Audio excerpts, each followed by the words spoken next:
The family dinner was supposed to celebrate my sister Elena's engagement. Instead, it turned into another opportunity for my father to remind me of my inadequacy. "So, Jordan," Dad said, cutting into his steak. "Still working at that little collection agency?" I was 28 years old, sitting across from my parents at a restaurant that cost more per plate than most people's weekly groceries. A restaurant they'd charged to one of the 7 credit cards I knew were maxed out. "Yes," I said simply. "Still there." "Such a shame," Mom added, sipping her 3rd glass of wine. "All that education and you're basically a telemarketer harassing people for money." Elena smirked beside her fiancé, Bradley. "At least Jordan has a steady job.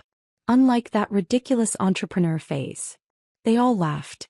The entrepreneur phase had been my failed business attempt at 23. My family never let me forget it. What they didn't know was that I'd learned everything from that failure. "How much are you making now?" Dad asked. "Still around 60,000? That's basically poverty in this city." "Something like that," I said, taking a sip of water. "You'll never be rich with that salary, son. You should have gone into finance like Bradley here. He's pulling in 400,000. Bradley preened. Elena beamed. My parents nodded approvingly. I smiled and said nothing. What they didn't know was that I wasn't an employee at Titan Recovery Solutions. I was the owner. I'd bought the struggling collection agency 3 years ago for $200,000, restructured it completely, and turned it into one of the most efficient debt recovery operations in the Northeast. Last year's revenue, $14.7 million. My personal net worth, $8.3 million. I'd kept it quiet. Used my middle name, Jordan Blake instead of Jordan Westfield, on all business documents. Maintained a modest apartment and drove a 7-year-old Honda. Turned out silence had been my best strategy. "Maybe you should ask your sister and Bradley for career advice," Mom suggested. "They're going places. You're just stuck." My phone buzzed. A notification from my company's automated debt tracking system. Alert, high priority accounts Westfield, Michael and Patricia, total debt, $847,392.18, status, 180+ days delinquent. My parents' names. I looked up at them, still laughing, still drinking expensive wine, still radiating the confidence of people who believed they were untouchable. They had no idea their debt had just been sold to my company. "Actually," I said quietly, "I'm doing fine. Better than fine." Dad waved dismissively. "Sure, son. Whatever helps you sleep at night." I smiled. "I sleep very well. Thanks for asking." Hold up. I'd spent my entire childhood being compared to Elena. She was 3 years older, prettier, more charming. She'd gone to Yale. I'd gone to a state school. She'd landed a job through Dad's connections. I'd graduated into the recession and scrambled for any work I could find. When I'd gotten a job at a debt collection agency, my parents had been mortified. "Our son, the bill collector," Mom told her friends. They'd never asked what I actually did. Never showed interest in my work. They just assumed I was a low-level employee cold-calling debtors from a cubicle. In reality, I'd started as a collections specialist, but quickly realized the industry was ripe for disruption. Most agencies operated with outdated technology, aggressive tactics that generated lawsuits and terrible compliance protocols. I'd spent 2 years learning everything: the regulations, the psychology, the technology, the legal framework. Then I'd approached the owner of Titan Recovery Solutions, a 68-year-old man ready to retire, and offered to buy him out. Within 3 months we had a deal, $200,000 down, financed through my savings and a small business loan, with payments over 5 years from company profits. 3 years later, I'd paid off the loan and grown the company's revenue by 600%. My parents had no idea. Saturday morning I arrived at my office, a sleek space in a downtown high-rise. My VP of Operations, Sarah Martinez, was already at her desk. "Morning, boss," she said. "Did you see the new account portfolio?" I saw. "How many accounts total?" 247. Total debt value, $18.3 million. She pulled up a spreadsheet. "There's one account that flagged our system, Westfield, Michael and Patricia. Over $800,000 in combined debt." "I know," I said. "They're my parents." Sarah's eyes widened. "Your what?" "My parents. They've been living beyond their means for years. I've watched it happen.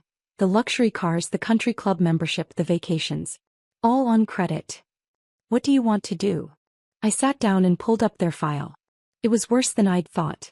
7 maxed out credit cards, $340,000. 2 personal loans, $180,000.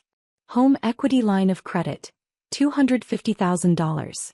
Unpaid property taxes, $77,392. Total, $847,392.18.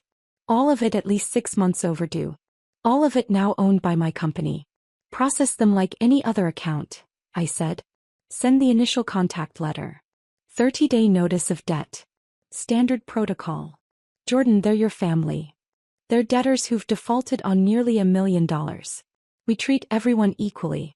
That's our company policy. Monday morning the letters went out. Certified mail, return receipt required. My phone rang at 11:47 a.m. Jordan, we got some ridiculous letters today from a debt collection agency. Titan something. Obviously a scam. Can you look into it? Titan Recovery Solutions? Yes. They're claiming we owe $800,000. Absolute nonsense. We pay our bills. I pulled up their account. 7 bounced payments in the last 4 months. 19 missed payments over the past year. Dad, if they sent you a letter, it's probably legitimate. You should call them. It's obviously a mistake. We're just going to ignore it. That's not a good idea. Ignoring debt collection notices can lead to legal action. We have lawyers. Good ones. Lawyers cost money. We're not like you struggling to get by. We have resources. I looked at their account summary. 3 months from foreclosure. 2 months from vehicle repossession. If you say so, Dad. Tuesday Elena called. Jordan, Mom and Dad are freaking out about these debt collection letters. Can you help them? I suggested they contact the agency. But it's clearly a scam, right? $800,000. Is it? They drive a Mercedes and a Range Rover. They belong to a country club. They vacation in Europe twice a year. Where do you think that money comes from? Silence. Elena, they're broke. They've been living on credit for years. That's not true. Dad said they're financially secure. Dad is 6 months behind on his mortgage and has maxed out 7 credit cards. You're just jealous because they're successful and you're not. She hung up. Wednesday, my collections team sent the second notice. More formal, with detailed debt breakdowns and a clear timeline. Failure to respond within 14 days will result in legal proceedings including asset seizure, wage garnishment, and potential foreclosure. Thursday morning, Mom called crying. Jordan, these people are threatening to take our house. You have to help us. Mom, you need to contact them directly. Set up a payment plan. We don't have the money for payments. Then you shouldn't have maxed out 7 credit cards. How dare you? We're your parents. I'm showing you reality. You owe almost $1 million. That debt doesn't disappear because you're offended by it. She hung up sobbing. Revelation. Friday afternoon, my legal team filed preliminary court documents. My phone rang. Dad screaming. We're being sued. By that collection agency. Jordan, you have to do something. Are you good for the money? We'll figure it out. We just need time. Time for what? You're already at the limit of your borrowing capacity. Your credit score is below 500. We have equity in the house. I pulled up the property records. Your house is worth $650,000. You owe $580,000 on the primary mortgage and $250,000 on the home equity line. You're underwater by $180,000. Silence. How do you know that? He asked quietly. Because I'm not stupid. And neither is the collection agency. You have to help us, Jordan. Talk to your boss. I don't think that's going to help. Why not? Because I am the boss, Dad. I own Titan Recovery Solutions. I'm the CEO and majority shareholder. And you owe my company $847,392.18. The silence lasted so long I thought he'd hung up. What? He finally whispered.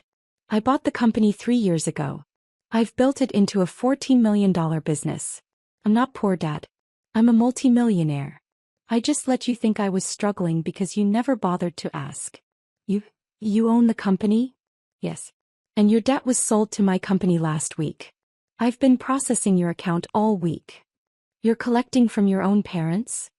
I'm collecting from debtors who defaulted on nearly $1 million. The fact that you're my parents doesn't change the legal reality. Elena. I heard him scream. Get over here. Now. Commotion, then Elena's voice on speaker. Jordan, what the hell is going on? I own the debt collection agency that's suing mom and dad.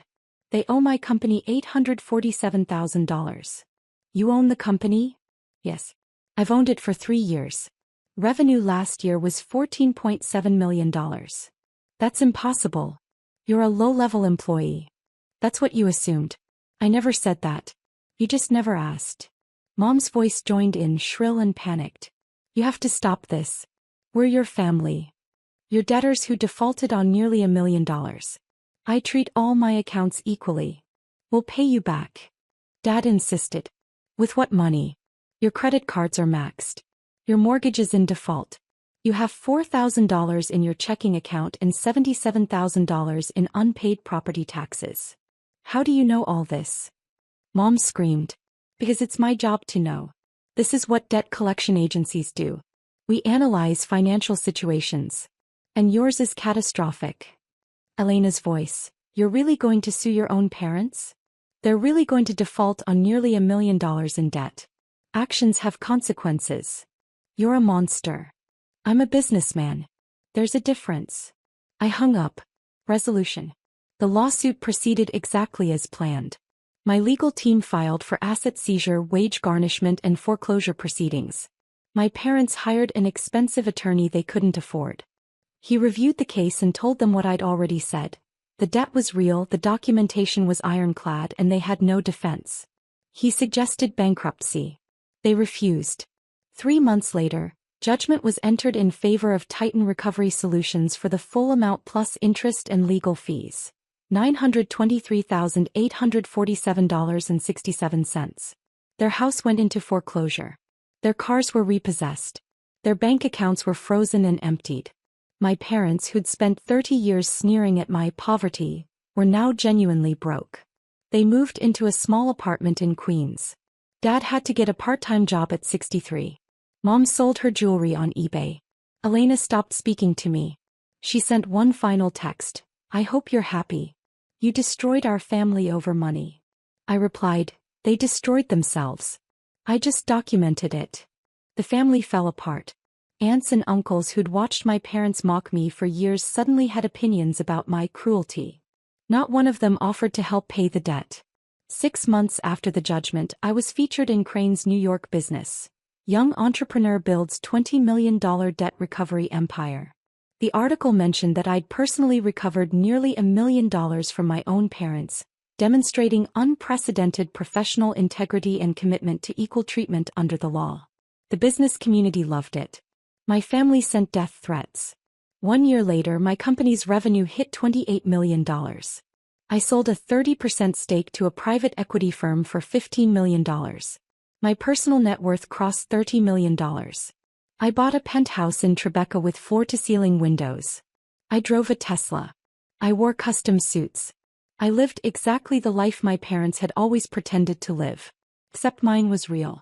I received one letter from my father. 3 pages detailing how I'd failed as a son. How I'd embarrassed them. How I'd destroyed their lives. The final paragraph, you'll never be happy. Money can't buy love or respect. You've lost your family forever. Was it worth it? I read it once, then filed it away. Was it worth it?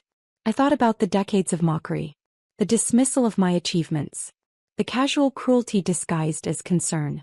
I thought about them maxing out credit cards to maintain appearances while calling me poor. Yes, it was worth it. 2 years after the judgment, I established the Westfield Financial Literacy Foundation, a nonprofit teaching low-income families about debt management and credit repair. I named it after my parents. Not as a tribute but as a warning. Their legacy wouldn't be their fake wealth.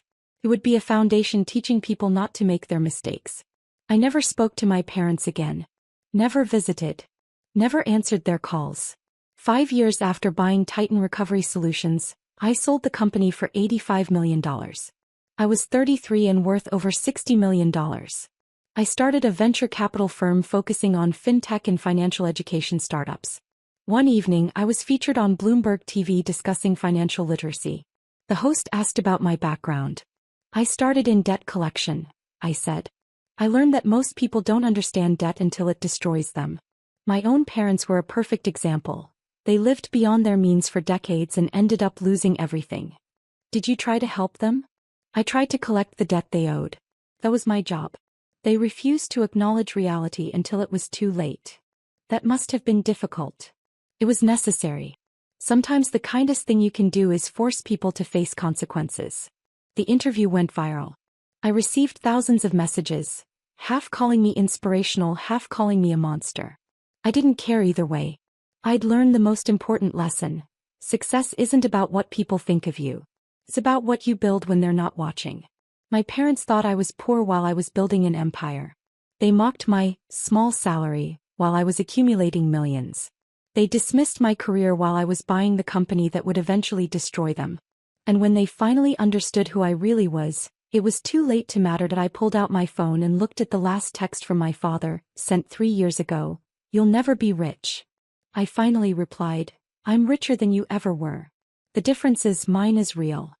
Then I blocked the number and went back to work.